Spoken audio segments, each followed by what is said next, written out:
to Freedom, a Buddhist dialogue in the modern context.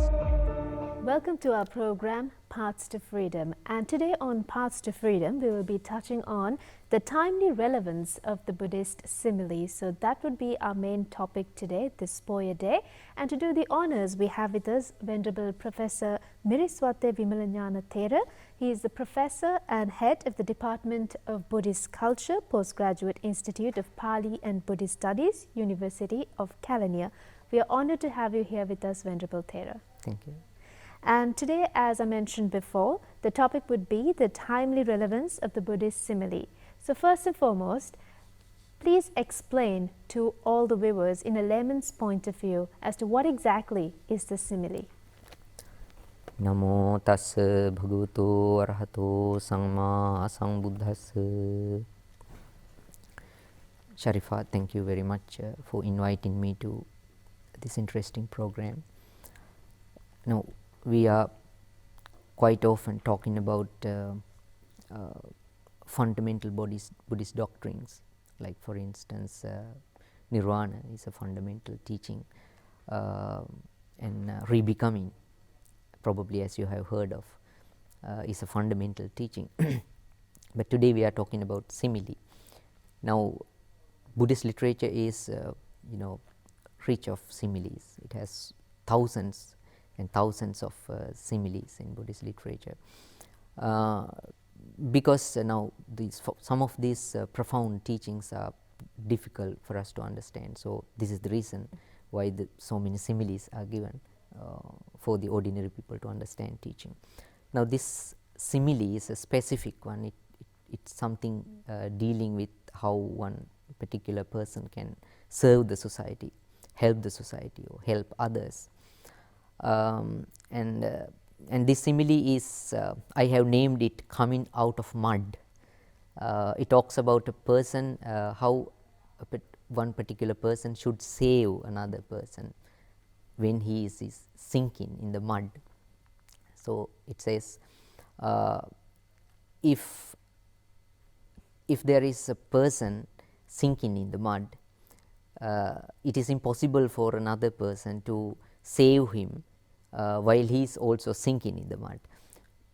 Attanang, the Pali phrase goes, Attanang palipa palipanno, param palipa palipannang, uddharesatiti, netang kotanang vijyati. So this is the similar in Pali. What it means is, a person is incapable of saving the life of another person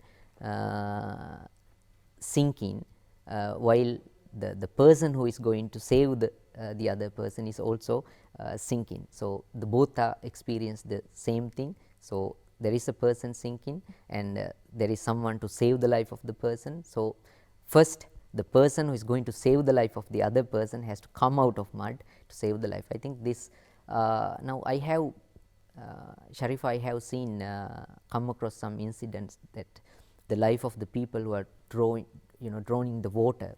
So these trained people are not, directly going to this people and get hold of the person. So what they do is that they sort of, they know how to do it. They will, get hold of hair or cloth or something like that, and they will draw this person to the shore to save the life of that person. So in the same way, the simile says that now this is the way how you have to do. So you have to, first you have to come out of the mud, and then you have to serve. This is about serving the society. So now if you compare this with serving society, mud here means the immorality, negligence, ill behavior, intolerance, the things like that. And coming out of mud is giving up these bad things. So in order to help others, the simile says that you have to give up these bad qualities and to sort of develop good qualities first of all. That is what the simile is. And Venerable Thera, what is the relevance of this teaching in the current times? How can we relate it to the current issues we go through? And times have changed, obviously. Yeah, that is very interesting, Sharifa. Now, I don't know, if you look at the current society, I don't know how you feel this. Now, when I look at the society, I feel that there is a kind of degeneration, what we hear about society is there is a lot of stealing, lot of killing, lot of murder. It is possible that these things have happened in the past, but today it is very much likely that we hear them very much. So, I think the people need to see some sort of, how should I call them, some sort of moral models, Sharifa, who have some, I mean the people who have some good moral basis. Okay. Now, that is an example. Now, I see that if, I mean there are priests and monks, but this is very small community in the society.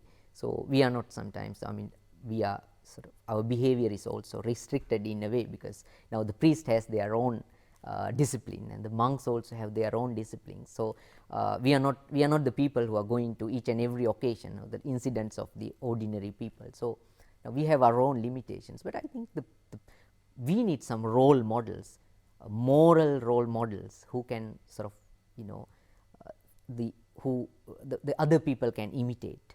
I mean this imitation is very important. So, I think this is my idea. I mean if there are people who can be a role model, a moral role model, I think now we are imitating that person. So, we can learn from that particular person.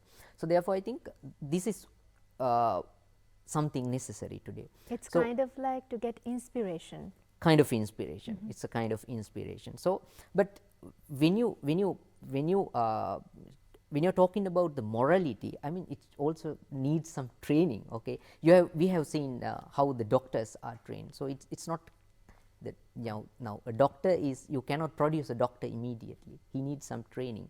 It's a 5-year university education, and then a probationary period, and then so many things which we know and which we don't know. And but same thing applies to the moral world also. Now, it does not mean that the people have to undergo a monastic training like what we do in our temples, or the priestly training what is happening in the in the schools for the for the priests, seminaries. But you need some thinking, some brainstorming, and some sort of concern, sensitivity about the society, and some sort of learning about the moral life, the significance of moral life. So, these kind of things are necessary. So, therefore, only such a person can be a model. And if now there is this question, Sharifa, now if without such a training, without such a concentration about good behavior and good activity, and the the sensitivity toward the society, isn't it possible? I mean, can't a person who is without such a concern guide the society? What I mean is, will be possible to a certain extent, but this is not going to be stable. Now, I will give you one example, Sharifa, that is there was a very famous Buddhist priest in Japan. He was a Buddhist priest called Soko Asahara, and he was very famous throughout Japan, and he pretended to be a seer, okay, like a seers, like a sage. And I mean he was well known in Japan, and most of the people respected him, and he became the moral leader, okay, in the society. But actually it was not the case. He was not a moral person in the real sense. It was kind of pretension. He was pretending to be a Buddhist leader and a seer and a sort of a guide. But what happened was, now he sort of predicted a genocide which can happen in Japan. But afterwards what happened was that he himself planned a genocide. What he decided was to sort of insert or poison the people in the underground train system in Japan. I think it was intended in attempted in Tokyo, and somehow fortunately Japanese police in advance came to know about what is going to happen. Then it was possible for them to you come to know the situation, and then to get into custody these people. But if otherwise, there could have been a big genocide and a devastation in Japan.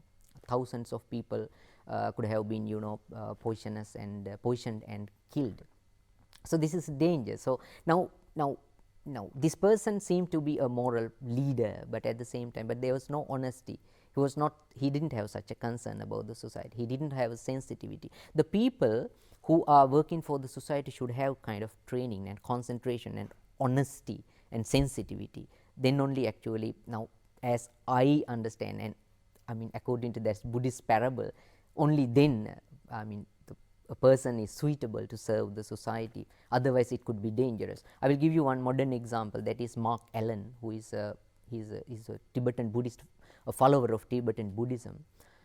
He is giving lessons about Buddhist meditation and Buddhist practice, but this person before starting this career, he went to Tibet and practiced hard Buddhist practiced in Tibet for over 12 years. So, there are people like that. Now, he is a kind of Buddhist intellectuals, and is a very influential person, even though he was he sort of belonged to a different Buddhist tradition and following a different Buddhist tradition, he is very influential, to writing a lot about Buddhism, and we love what he is writing about.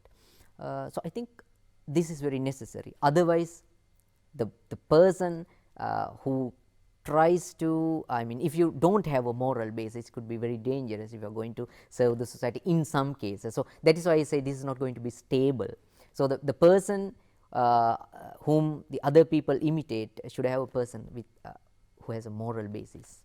Exactly. So, before we try to accept someone as our role model or be inspired by someone, we need to know their background as well. That's true, that's true. And let's touch on the relevance of this for today's context with the pandemic around as well. Isn't it relevant? Isn't following similes relevant in this current context? Sharifa, it's a very good observation, because we cannot sort of ignore the present situation. Now, the pandemic has grown, and this is a terrible situation. It's I think depressing a lot of people, and yeah, there are a a lot of other deaths, things. and so I think this is very relevant to this situation also.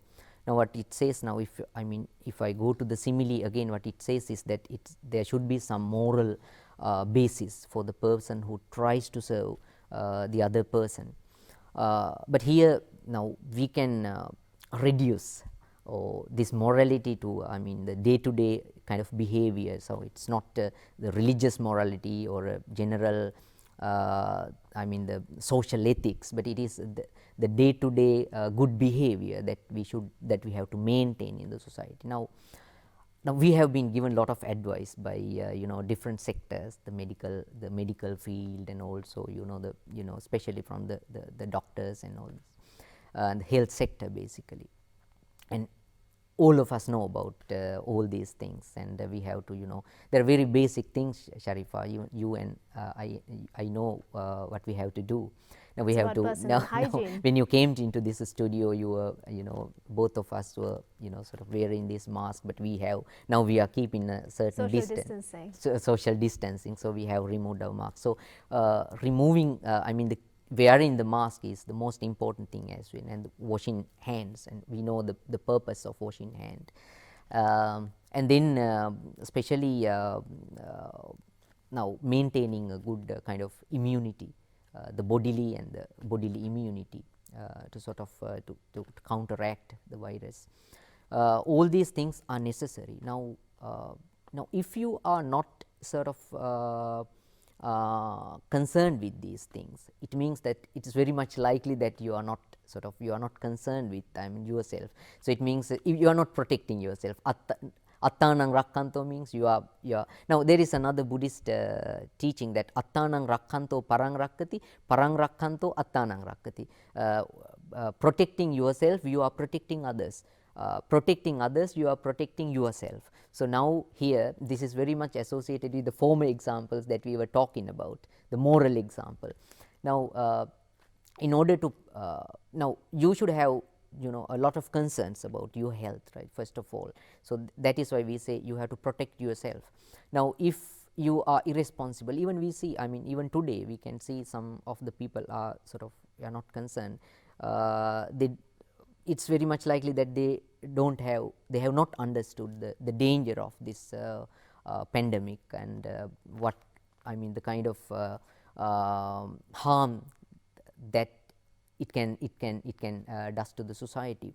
So we are sometimes I mean we see the people wearing the mask, but sometimes we see that the people who are when they are in the office or in the houses, they are not concerned, and when I mean they are going to a particular place, and when they are coming to their home, probably they don't want to wash their hands like that. So that is something irresponsible. So it means that you are not protecting yourself. It means that if you are not protecting yourself, you are putting all your I mean the beloved ones and your relatives and your friends and all that in danger. So the person who is coming from outside to the office or home or whatever place is putting the other people in danger if he is not concerned with these health measures. I think that concern should be there. I think this is a very this is a very dangerous situation. We have to understand that. I mean it's a devastation, kind of devastation that is going to happen, and at the same time the kind of disturbance that we are facing now, it sort of shatter our economy, it shatter our concentration, it shatters our economy. So looking at of the little ones. the life Exactly. of the I mean everybody, including the little ones, that we have come across the deaths of small children. So I think that understanding should be there. So that is why we say that you have to protect yourself first of all. This is also kind of moral basis for us. I think we have lost some moral basis. I mean that was something that we were inheriting in the previously, but now we are losing it. We have lost it. We are irresponsible. We are not concentrating on our responsibilities towards society. So if I am going to be a victim, so there is possibility that I will spread the virus to large number of people, even to I mean to my own family members. I have come across the kind of the mentality that we had when my the daughter of my eldest brother sort of got positive, and she was taken to a hospital, and there is a lot of kind of mental suffering going on. And it's very unpleasant. That is very unpleasant. That is very unpleasant. So actually, I mean that was I don't have time to explain all this. That was because of an ignorance of a particular person. If he had been I mean concerned with the situation, she would not have been caught with this diseases. So disease, the virus. I think so that I think we have to avoid. So we have to be responsible. Exactly, because there are so many people who are asymptomatic as well, Right, right. So yes. they probably have a good immunity, but if we don't wear the face mask, and if we don't protect ourselves or maybe think about others, we can be the carriers as well. That's right. That's That is right. We become something- carriers. We become Exactly. carriers easily. Exactly. Yes. And this has obviously affected a lot of people mentally as well, because Mentally as most well. of them are stuck at home. Working from home is something people dreamed of long time ago, That's but right. when that's actually a reality, I think it's kind of making them think too much, that they're not getting a chance to meet their colleagues or That's go right. out. That's right. So this has affected a lot mentally as well, Venerable Thera. So how should we equip ourselves to serve others? Yeah, that is very interesting, and that is actually the area that we have to I mean that we should talk very much about. Now there is one single sutta. Sutta means a discourse in the canon Sharifa. This is called Jinna Sutta. Jinna Sutta is discourse about one particular venerable called Mahakassapa. Now, this discourse talks about Venerable Mahakassapa, who was 80 years old. Now, he was an old person, but the Buddha saw him still practicing hard practices of Buddhism. He is going on begging, he is wearing very rough robes, and he doesn't like to come to the urban temples, and he is interested still enthusiastic in living in the forest monasteries. Then the Buddha told this venerable Mahakassapa now Buddha addressed him and told, why don't you come to these temples, and why don't you eat the food that the people bring? You don't need to go on begging all the time, and then you have to wear these smooth clothes rather than these rough clothes, and so and so forth. And then he said, I am practicing this hard practice because of two things. One is that my own satisfaction, attanava ditta dhamma sukha. So I am I myself satisfied with this. This is I am the life that I am happy with. The other one is the Pachima Janata Dittanugating Apajit. It means that the other people will imitate me. I expect other people to imitate me. This is a good practice. So, he thought that, okay, now there will be people who imitate me and who will follow me, and this was a very good practice. I mean, when we are concerned with Buddhism, because it's a very it is the total ascetic practice, the true life of the monks in the early Buddhist community. So he wanted other people to, at least some people, to follow him. So there are two elements, Sharifa, that is enthusiasm. The other one is the idea of other people who might imitate. So you have to think that there will be people who will imitate. If you are a matured person, your children will look at you, the other people will look at you. If you are a famous person, there will be lot of people who will follow you, right? So therefore, I think now we don't need to be a very big, superstar to be a moral person. So what you have to do is to follow. In Buddhism there are so many things said about how to develop your inner culture, right? But you can be very simple and follow very simple things in your day-to-day life. I will tell you one particular example from the USA. I have come across this story some years ago, and he was a taxi driver. And he was for the commuters, in his taxi there was a newspaper, there was a book, and there was a newspaper, but everybody could read that newspaper and learn something, what is happening in the society. And there was a book, and he changed the book also from day by day, and the commuters could read something. And in the due course there was a mobile phone, who could use this mobile phone at low cost, and he was very, he said, he was very, very helpful to other people, and he was ready all the time to help the people who was to his customers. And finally one day, he was very popular actually among the the customers, and after years he could open his own company, a taxi company, and he became finally a millionaire. And he documented his story, and the secret behind his success, he said that serving the society, the need to serve the society, and the honesty serve the society. So the morality is a big word,